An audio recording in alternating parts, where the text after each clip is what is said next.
What happens to a dream deferred? Does it dry up like a raisin in the sun, or fester like a sore, and then run? Does it stink like rotten meat, or crust and sugar over like a syrupy sweet? Maybe it just sags like a heavy load, or does it explode?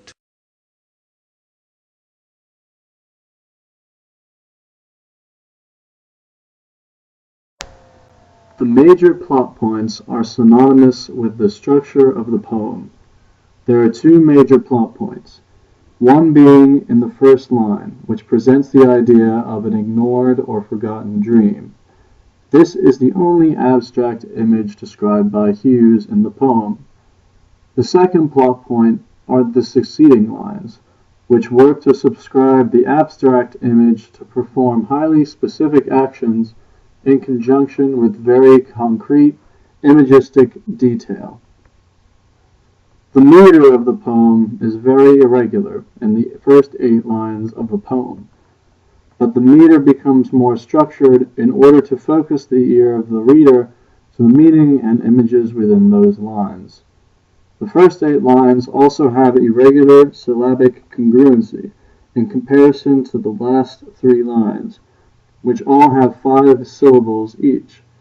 This could mean that the subject matter contained within the irregular lines is weak and jagged, whereas the last 3 lines unify and conclude the poem with an ultimatum: the dream is forgotten or the dream revolts.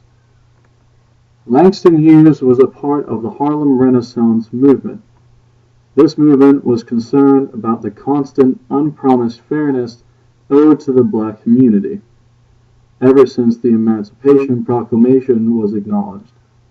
The underlying meaning of this poem is that Hughes is upset that people, mainly those in his own racial group, are forgetting and not fighting for the dream promised to them.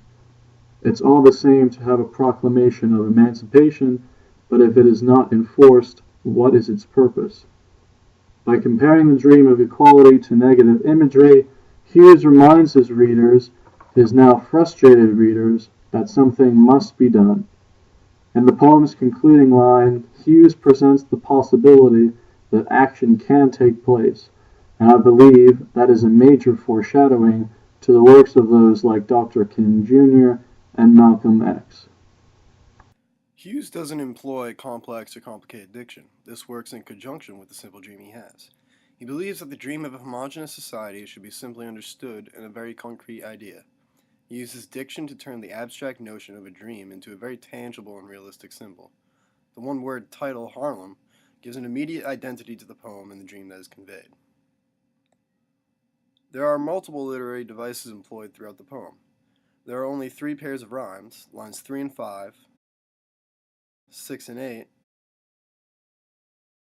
and 10 and 11. He uses rhyme to keep the reader engaged lyrically, but doesn't use it to emphasize ideas presented. This could be connected to the fact that Langston Hughes was a part of the Harlem Renaissance movement. Most of the lines are phrased as questions, prompting the reader to think about the social movements transpiring around them every time they read it.